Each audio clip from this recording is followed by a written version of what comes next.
The night my parents cut me off over my sister's lie was the same morning they met the chief surgeon who could save her. The doctor lowered his mask and my father's face went from desperate to white, because it was me, Dr. Jordan Matthews, chief of pediatric cardiothoracic surgery at Boston Children's Hospital, their daughter, the one they disowned 8 months ago over a lie my sister told, standing in the consultation room, about to tell them whether their other daughter, the golden child, the favorite, the one who destroyed me, would live or die. Mr. and Mrs. Matthews, I said, keeping my voice clinical, professional. I'm Dr. Jordan Matthews.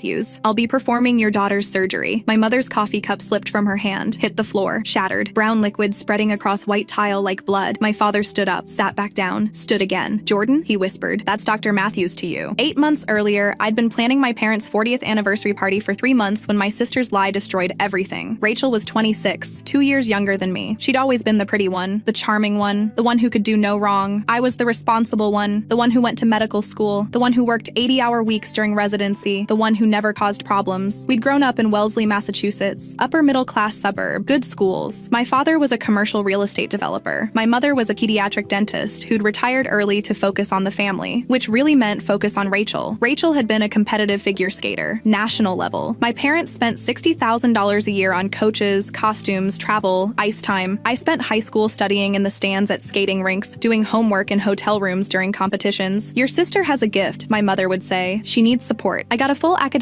scholarship to Boston University. They came to my graduation dinner but left early for Rachel's competition in Lake Placid. I graduated summa cum laude from BU, top of my class at Harvard Medical School, pediatric surgery residency at Children's Hospital. They missed my medical school graduation because Rachel had made it to Junior Worlds. She came in 8th, quit skating 6 months later. By the time I was finishing my residency, Rachel was working part-time at a boutique in Newberry Street, living in a condo my parents bought her, dating a guy named Brad who worked in crypto. I was living in a studio apartment in Brighton, paying off $200,000 in student loans. When I made chief of pediatric cardiothoracic surgery at 28, the youngest in the hospital's history, my mother said, "That's wonderful, honey. Rachel just got promoted to assistant manager." I'd stopped expecting anything different, but I still loved them, still called every Sunday, still came to family dinners, still planned their anniversary party. The party was scheduled for a Saturday in March. 40 years of marriage. I'd booked a private room at Dante, their favorite Italian restaurant, invited 60 people, ordered a custom cake, arranged for a violinist, paid for it all myself, $8,000. Rachel was supposed to help. She was in charge of the photo slideshow. The morning of the party, she called me. "I can't come," she said. "What?" "Rachel, it's Mom and Dad's anniversary." "I know, but Brad and I got in a fight. I'm too upset." "Can't you just—" "I'm literally sobbing, Jordan. I can't show up like this." She hung up. I called my mother, explained that Rachel wouldn't be there. "What? Why not?" "She and Brad had a fight." Silence. Then, "You need to fix this." "Me? You're her sister. Go talk to her. Make her feel better. We need her there." "Mom, I have to get to the restaurant. The caterers—" "Jordan." Her voice was ice. "Your sister is in pain. Family comes first." I drove to Rachel's condo, let myself in with my spare key, found her on the couch, perfectly fine, watching Netflix, eating ice cream. "Rachel?" She looked up. "Oh, hey, you said you were crying." "I was, earlier. I'm fine now. Mom wants you at the party." "I don't feel like it." "You don't—" I took a breath. "You've known about this for 3 months. I spent $8,000. I need you there." "Why?" "So I can watch Mom and Dad celebrate their perfect marriage while my relationship falls apart. Your relationship with Brad falls apart every other week." "Wow, judgmental much?" "Rachel, please, just come. For them. You don't even have to stay long." She looked at me, really looked at me. "No," she said. "I'm not going." I left, got to the restaurant, set up everything, greeted guests. My parents arrived at 7 p.m. "Where's Rachel?" my mother asked immediately. "She's not coming." "What?" "She and Brad had a fight. She doesn't feel up to it." My mother's face went hard. "You were supposed to fix this." "I tried. She won't come." "You didn't try hard enough." My father put his hand on my mother's arm. "Let's not do this here." But my mother was on a roll. "This is Jordan's fault. She should have insisted. Should have brought Rachel herself." "I'm not Rachel's keeper," I said quietly. "You're her sister. This is what family does." The party happened. It was beautiful. People complimented the food, the ambiance, the cake. My parents barely spoke to me. At midnight, after everyone left, my mother pulled me aside. "Rachel called me during dinner," she said, crying. "She said you were cruel to her, that you told her she was a drama queen, that Brad was right to dump her." "I never said that." "She said you did." "Mom, I literally drove to her apartment to check on her. She was fine, watching TV." "Are you calling your sister a liar?" "I'm saying she misunderstood. You've always been jealous of her." The words hit like a slap. "What? Don't play innocent. You've been competitive with Rachel since you were kids. You couldn't stand that she was special, that she had talent." "I went to Harvard Medical School." "Because you're a grind. Rachel has natural gifts. You resent that." I couldn't breathe, couldn't speak. My father stood there, said nothing. "I think you should leave," my mother said. I left. The next morning, Rachel posted on Instagram a long caption about how her sister, unnamed but obvious, had verbally attacked her during a mental health crisis, how families should support each other, how she was learning to set boundaries with toxic people. 300 likes, dozens of comments. "I'm so sorry you're going through this. You deserve better." letter. Family is supposed to lift you up, I called her. She didn't answer. I called my parents. We saw the post, my mother said. Rachel told us everything, what you said to her, how you blamed her for ruining the party. That's not what happened. She recorded the conversation, Jordan. My stomach dropped. What? She has a recording. You screaming at her, calling her selfish, telling her she's the reason our family is broken. I never said any of that. I never screamed. We don't want to hear it. Rachel is in therapy now, processing her trauma. Her therapist says she needs space from toxic family members. Toxic, I'm her sister. Were, my mother corrected. Past tense. Don't contact us again. Don't contact Rachel. We're done. She hung up. I called back. They blocked me. I texted. Blocked. I drove to their house. They wouldn't answer the door. I hired a lawyer. Attorney Margaret Walsh, 54, family law specialist, 26 years at the bar. Do you have evidence of what really happened? She asked. No, it's my word against hers. And she has a recording? She says she does, but I never said those things. Audio can be edited, manipulated, but without access to it, we can't prove that. So what do? Walk away. I'm sorry, but without evidence, without witnesses, this is a he said, she said. And your parents have chosen to believe her. I walked away. I threw myself into work. Pediatric cardiothoracic surgery, the most complex, high-stakes field in medicine. I was operating on babies with congenital heart defects, repairing tiny valves, reconstructing malformed chambers, lives in my hands every single day. I was good at it, really good. Dr. Patricia Keene, 59, chief of pediatric surgery, my mentor, pulled me aside after a particularly difficult operation. You did beautifully today, she said. Thank you. But you're working too much, 80, 90 hours a week. You need balance. I'm fine. Jordan, she looked at me with those sharp gray eyes. You're one of the most talented surgeons I've ever trained. Don't burn yourself out. I said I'm fine. I wasn't fine. I was numb, hollow, going through the motions, saving other people's children while my own parents had disowned me. 6 months after they cut me off, Rachel got engaged. I found out from Instagram, photo of her hand, diamond ring, caption, he said yes. Brad, the crypto guy, who dumped her at least 6 times in the 2 years they'd been together. I felt nothing. My phone rang an hour later. Unknown number. Dr. Matthews? This is Carol Davidson from the Boston Globe. I'm working on a profile about you. Youngest chief of pediatric cardiothoracic surgery in Children's Hospital history. Would you be available for an interview? I did the interview. It ran 2 weeks later. Full page in the Sunday edition. Photos of me in scrubs, in the OR, with patients. Quotes from Dr. Keene. Jordan Matthews is the future of pediatric cardiac surgery. Quotes from colleagues. She has hands of gold. My success story. Scholarship student, Harvard Medical, chief surgeon at 28. Nothing about my family. I declined to talk about them. The article went semi-viral. Got picked up by medical journals, hospital newsletters. My email inbox flooded with congratulations. Nothing from my parents. Nothing from Rachel. 8 months after the cutoff. It was a Tuesday morning, November. I was in my office reviewing surgical notes. My assistant, Kelly Brennan, 26, pre-med student working as an admin sharp as hell, knocked on my door. Dr. Matthews? Dr. Keene needs you in conference room B, emergency surgical consult. I grabbed my tablet, headed to the conference room. Dr. Keene was there. So was Dr. Michael Torres, 52, chief of pediatric cardiology, Harvard Medical, 30 years of experience. And 2 people I never thought I'd see again. My parents. They looked older. My father's hair had gone grayer. My mother had lines around her mouth I didn't remember. They looked up when I walked in. My mother's face went white. Jordan? She whispered. Mr. and Mrs. Matthews, I said professionally. I'm Dr. Matthews. Dr. Keene asked me to consult on a case. Dr. Keene looked confused. You know each other? We did, I said. Once. I turned to Dr. Torres. What's the case? He pulled up a CT scan on the screen. 26-year-old female. Complex congenital heart defect. Bicuspid aortic valve with severe stenosis. Aortic aneurysm measuring 5.2 centimeters. Requires immediate surgical intervention. I studied the scan. It was bad. Really bad. Time frame? I asked. She's symptomatic. Chest pain. Shortness of breath. She could have an aortic dissection any day. We need to operate within the week. Who's the patient? Dr. Torres hesitated. Looked at my parents. Rachel Matthews, he said. Their daughter. The room tilted. I gripped the edge of the table. Your daughter has a serious heart condition, I said slowly. How long has she known? My father spoke for the first time. She was diagnosed at birth. Bicuspid aortic valve. We were told it might need surgery someday. She's been monitored her whole life, and now it needs surgery. Yes. I looked at Dr. Keene. Why am I here? Because you're the best, she said simply. This is a complex repair. Valve replacement plus ascending aortic graft. High-risk patient. I want you to lead. My parents were staring at me. You're a surgeon? My mother said, voice small. Chief of pediatric cardiothoracic surgery, I corrected. I specialize in exactly this type of repair. But you work with children? I work with patients up to age 26. Rachel qualifies. Silence. Where is she? I asked. Admitted last night, Dr. Torres said. Room 4127. Stable for now. I stood up. I'll review her full chart and imaging. We'll schedule surgery for Friday. That gives us 3 days to prep. Jordan, my father started. Dr. Matthews, I corrected. And don't worry, I'm a professional. I'll treat your daughter with the same level of care I give all my patients. I walked out. I reviewed Rachel's entire medical history. She'd been born with a bicuspid aortic valve. Instead of 3 leaflets, she had 2. Common congenital defect. usually manageable with monitoring, but hers had progressed. The valve was stenotic, narrowed, restricting blood flow, and an aneurysm had formed in her ascending aorta. If it ruptured, she'd die within minutes. The surgery was complicated. I'd need to replace the valve with a mechanical prosthesis, then repair the aorta with a Dacron graft. High risk, but doable. I'd done 73 similar operations, lost 2 patients. Both had other complicating factors. Rachel was young, otherwise healthy. Her odds were good if I operated. Kelly found me in my office at 9 p.m. Dr. Matthews, you've been here since 6 this morning. I know. The Matthews case? Yeah. She sat down across from me. Can I ask you something? Sure. Are they really your parents? I looked at her. You heard that? The nurses are talking. Apparently your mom was crying in the hallway. Great. Dr. Matthews, Jordan, you don't have to do this surgery. You can hand it off. No one would judge you. I would, but they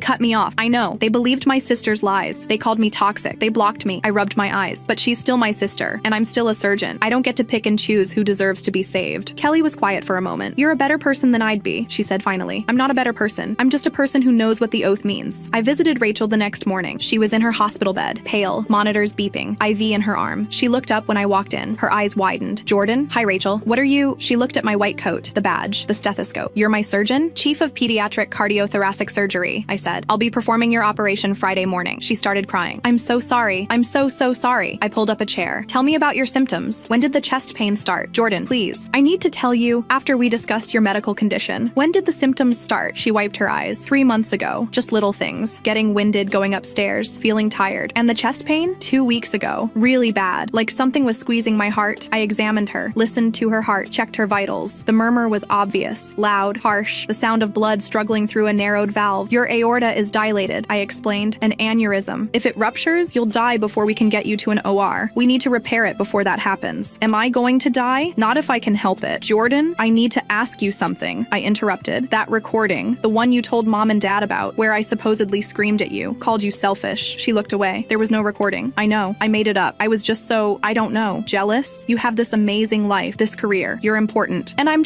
nothing. So you lied. I'm sorry. You destroyed my relationship with our parents. I know. They disowned me, Rachel. Blocked my number. Wouldn't let me in the house. I tried to tell them. After a month, I tried to say I'd exaggerated. Mom wouldn't listen. She said I was protecting you. That family loyalty was making me second guess myself. I laughed. Bitter. That's ironic. I'm sorry, she said again. I'm so sorry. I stood up. I'm going to save your life, but after that, we're done. You got what you wanted. You got all of mom and dad's attention, their love, their support, and you took mine. So after Friday, after I repair your heart, you can live with what you did. I walked out. My parents were waiting in the hallway. Jordan, my father said, can we talk? I have rounds. Please, 5 minutes. I checked my watch. 3 minutes. We went to a small consultation room. My mother spoke first. We saw the article, the Boston Globe, about your career. Okay. We didn't know we thought you were still a resident or a fellow. I finished my fellowship 2 years ago. I made chief last year. Why didn't you tell us? I tried. You blocked me. Silence. Rachel told us, my father said quietly, about the recording, that there wasn't one. When? This morning. She said she made it all up, that she was jealous, that she's sorry. Great. I'm glad we cleared that up. Jordan, you didn't even question it, I said. My voice was rising. I couldn't stop it. Your daughter, your other daughter, told you I verbally abused Rachel, screamed at her, called her toxic, and you believed her. No proof, no recording, no witnesses, just her word. And that was enough. She's your sister, and I'm your daughter, but you chose her, just like you've always chosen her. Her skating, her feelings, her drama. Everything has always been about Rachel. My mother was crying. That's not true. I graduated summa cum laude from BU. You missed my graduation for Rachel's competition. I got into Harvard Medical. You took Rachel to Disneyland to celebrate her finishing rehab after she quit skating. I made chief surgeon at 28. You blocked my number. My father's voice broke. We made a mistake. Yeah, you did. Can you forgive us? I looked at them, at their desperate faces, their regret. I can save Rachel's life, I said. That's what I can do. The rest? I don't know. I walked out. Friday morning, surgery day. I was in the pre-op area at 6 a.m., reviewing Rachel's scans one more time. Dr. Keene found me. Ready? As I'll ever be. This is going to be hard, not just technically, emotionally. I know. If you need me to take over at any point, I won't. She squeezed my shoulder. You're one of the strongest people I know. The surgery took 6 hours. I opened Rachel's chest, saw her heart, the defective valve, the bulging aorta. It was worse in person than on the scans. Ascending aorta is 5.4 centimeters, I said for the surgical record. Significant dilation, preparing for valve replacement and aortic graft. My hands were steady. I removed the diseased valve, implanted a mechanical prosthesis, St. Jude Medical, size 21 millimeters. Then I cut into the aorta, removed the aneurysmal section, sewed in a Dacron graft, tiny stitches, precise, perfect. My surgical team, Dr. James Park, cardiac anesthesiologist, 38, Korean American, Yale Medical, nurse Sandra Lopez, surgical nurse, 42, 20 years in the OR, Dr. Eric Kim, surgical resident, 29, Stanford graduate, watched me work. Flawless. Dr. Park murmured. Absolutely flawless. I closed the aorta, checked for leaks. None. Restarted the heart. It beat. Strong, steady, beautiful. Surgery complete, I said. Time of completion, 1:47 p.m. I found my parents in the surgical waiting room. They stood up when they saw me. She's alive, I said. The surgery went perfectly. She'll be in the ICU for 24 hours, then a regular room. Full recovery in 6 to 8 weeks. My mother collapsed into my father's arms, sobbing. Thank you, my father said. Thank you, Jordan. Dr. Matthews, I corrected. And I didn't do it for you. I did it because I'm a surgeon. It's what I do. Can we see her? In an hour. She needs to stabilize first. I turned to leave. Jordan, my mother called. Please, can we talk? Really talk? I stopped. About what? About how we failed you. About how sorry we are. Will it change anything? We want to try. Please. I looked at them. At the parents who'd raised me, who'd loved Rachel more, who'd chosen her lies over my truth, who'd lost 8 months of my life. I need time, I said, to think, to process. This isn't something I can just forgive because you're sorry now. We understand, my father said. We'll wait, as long as it takes. I walked away. 3 months later, Rachel recovered beautifully. New mechanical valve working perfectly. Aorta repaired. Back to normal life. She called me once, left a voicemail. Jordan, it's Rachel. I just wanted to thank you for saving my life and to say I'm sorry. Again, I know it doesn't fix anything, but I'm in therapy. Real therapy. Working on myself, on why I do these things. Anyway, thank you for being the person I could never be. I didn't call back. My parents reached out every week. Emails, letters, texts, not pushy, just there. We're here when you're ready. We love you. We're sorry. I didn't respond. I focused on work, on my patients, on the lives I could save. One Thursday morning, I got a call from Dr. Keene. Jordan, can you come to my office? I went. She had a letter in her hand. This came for you. I thought you should see it. It was from the American College of Surgeons. Notification that I'd been awarded the Young Surgeon of the Year Award, national recognition, $25,000 grant for research, invitation to speak at their annual conference. Congratulations, Dr. Keene said. You earned this. The ceremony was in Chicago. Black tie, fancy hotel. Kelly helped me pick out a dress. Navy blue, professional but elegant. I flew to Chicago alone, walked into the ballroom alone, sat at a table with strangers, other surgeons, medical professionals. When they called my name, I walked to the stage, accepted the award, gave a speech about pediatric cardiac surgery, about saving children's lives, about the future of the field. The audience stood, applauded. I looked out at the crowd and saw them, my parents, in the back, standing, clapping. They'd come. After the ceremony, they were waiting in the lobby. We're so proud of you, my mother said. She was crying. We're so